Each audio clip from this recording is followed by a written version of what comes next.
सभी का हमारे YouTube चैनल में स्वागत है। आज हम कक्षा 12वीं की ज्योग्राफी पढ़ने जा रहे हैं। इसका चौथा अध्याय विश्व जनसंख्या संरचना। इसके एक पार्ट हमने कंप्लीट कर लिया है, ये दूसरा पार्ट है। तो चलो दोस्तों शुरुआत करते हैं। अगर आप इसके PDF नोट्स प्राप्त करना चाहते हैं तो नीचे डिस्क्रिप्शन के इसकी लिंक दे रखी है, वहाँ जाकर इसकी PDF नोट्स आप प्राप्त कर सकते हैं। तो चलो दोस्तों शुरुआत करते हैं। पिछले अध्याय में हमने जनसंख्या की आयु संरचना, उसके लिंगानुपात के बारे में जाना था। आज हम जनसंख्या संगठन के बारे में जानेंगे।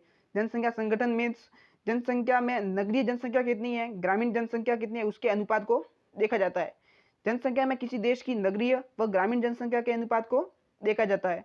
गांवों में रहने वाली कृषि अथवा प्राकृतिक क्रियाकलापों में संलग्न जनसंख्या को ग्रामीण जनसंख्या और नगरों में निवास करने वाली गैर कृषि कार्यों जैसे उद्योग व अन्य सेवाओं में संलग्न जनसंख्या को नगरीय जनसंख्या कहते हैं।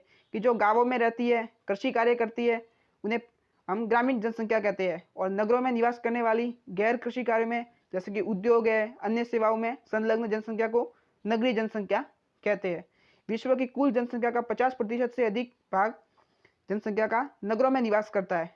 वही विश्व स्तर पर जनसंख्या संगठन में भिन्नता पाई जाती है। सभी जगह एक समान नगरों में निवास नहीं करती है जनसंख्या, कई ज़्यादा है तो कई कम है। जैसे एशिया व अफ्रीका महाद्वीप में 38% जनसंख्या नगरों में निवास करती है। वही उत्तरी अमेरिका व पश्चिमी यूरोपीय देशों में 75 से 78% जनसंख्या नगरों में निवास करती है। इस प्रकार से हमें यह भिन्नता देखने को मिलती है कि एशिया और अफ्रीका महाद्वीप में 38% जनसंख्या नगरों में निवास करती है, जबकि उत्तरी अमेरिका व पश्चिमी यूरोपीय देशों में 75 से 78% जनसंख्या नगरों में निवास करती है। संपूर्ण विश्व में ग्रामीण व नगरीय जनसंख्या के वितरण में अत्यधिक असमानताएं देखने को मिलती है। कि सभी जगह यह फैली हुई नहीं है, कई ज़्यादा है तो कई कम है, यह असमानताएं देखने को मिलती है। नगरीय जनसंख्या के विश्व के वितरण के अनुसार 3 भागों में विभाजित किया गया है। कि नगरीय जनसंख्या का विश्व में वितरण के अनुसार से 3 भागों में विभाजित किया गया है। पहला है उच्च नगरीय जनसंख्या, जहाँ नगरीय जनसंख्या उच्च नगरीय जनसंख्या। दूसरा है मध्यम नगरीय जनसंख्या और तीसरा है न्यून नगरीय जनसंख्या। तो हम पहले पढ़ते हैं उच्च नगरीय जनसंख्या। इस वर्ग में विश्व के वे देश आते हैं जिनमें नगरीय जनसंख्या का प्रतिशत 60% से अधिक है, जिनमें नगरों में 60% से अधिक जनसंख्या निवास करती है, जिसमें संयुक्त राज्य America, Canada, Mexico, Brazil, New Zealand, Japan, Singapore, Europe महाद्वीप के अधिकांश देश जो नगरीय जनसंख्या का प्रतिशत उच्च पाया जाता है। अब दूसरा पढ़ते हैं मध्यम नगरीय जनसंख्या। इस वर्ग में विश्व के वे देश आते हैं जिनमें नगरीय जनसंख्या का प्रतिशत 40 से 60% के मध्य पाया जाता है, जिनमें चीन है, इंडोनेशिया है, दक्षिणी अफ्रीका, मिस्र, वेनेजुएला, क्यूबा, जमैका और हैती आदि देश मध्यम नगरीय जनसंख्या वाले हैं, जिनमें 40 से 60% के मध्य नगरीय जनसंख्या नगरों में निवास करती है। तीसरा है न्यून नगरीय जनसंख्या। इस वर्ग में 40% से कम जनसंख्या वाले देशों में भारत, पाकिस्तान, नेपाल, बांग्लादेश और अफ्रीका महाद्वीप के अधिकांश देश इसमें सम्मिलित होते हैं। तो इस प्रकार से पहले हमने पढ़ा जिन क्षेत्रों में नगरीय जनसंख्या उच्च पाई जाती है, तो उनमें संयुक्त राज्य America, Canada, Mexico, Brazil, New Zealand, Japan, Singapore, Europe महाद्वीप के अधिकांश देश। दूसरा है मध्यम नगरीय जनसंख्या। इसमें 40 से 60% के मध्य जनसंख्या नगरों में निवास करती है, जिनमें चीन है, इंडोनेशिया, दक्षिणी अफ्रीका, मिस्र, वेनेजुएला, क्यूबा, जमैका, हैती आदि देश मध्यम नगरीय जनसंख्या रखते हैं। तीसरा है न्यून नगरीय जनसंख्या, जहाँ कम से कम जनसंख्या नगरों में निवास करती है। उसमें हमारा देश भारत, पाकिस्तान, नेपाल, बांग्लादेश और अफ्रीका महाद्वीप के अधिकांश देश इसमें सम्मिलित है, जहाँ नगरों में जनसंख्या बहुत कम निवास करती है, गांवों में अधिक निवास करती है। अब पढ़ते हैं हम साक्षरता।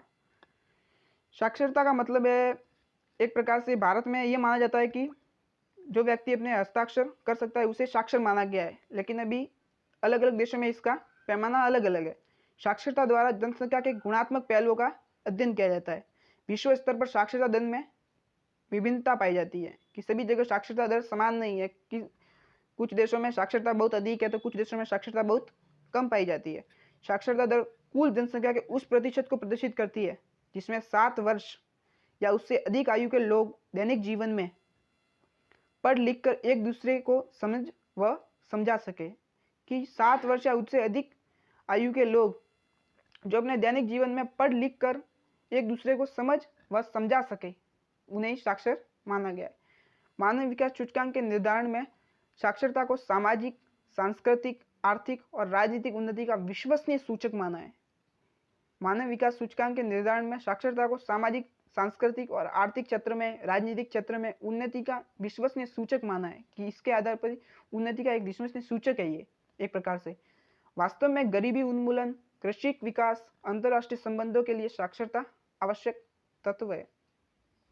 साक्षरता को प्रभावित करने वाले कारकों में आर्थिक विकास का स्तर, नगरीकरण, जीवन स्तर कि नगरों में जनसंख्या के जीवन स्तर किस प्रकार से है, महिलाओं की सामाजिक स्थिति कि उनकी महिलाओं की सामाजिक स्थिति किस प्रकार है, समाज में किस प्रकार की उनकी स्थिति है। विभिन्न सुविधाओं तथा सरकारी नीतियां प्रमुख है, विभिन्न प्रकार की सुविधाएं और सरकारी नीतियां वह किस प्रकार से प्रबल है, इसके आधार पर साक्षरता है। जिन देशों में साक्षरता एवं शिक्षा पर विशेष ध्यान दिया जाता है वहां की जनसंख्या विभिन्न क्षेत्रों में उन्नति और विकास करती है। जिन देशों में साक्षरता पर विशेष ध्यान दिया जाता है उसमें नीतियां बनाई जाती है, साक्षरता दर अधिक होती है, तो उन क्षेत्रों में जनसंख्या विभिन्न क्षेत्रों में उन्नति करती है। जबकि विकासशील देशों में इस और विशेष ध्यान नहीं दिए जाने के कारण या साक्षरता दर कम पाई जाती है।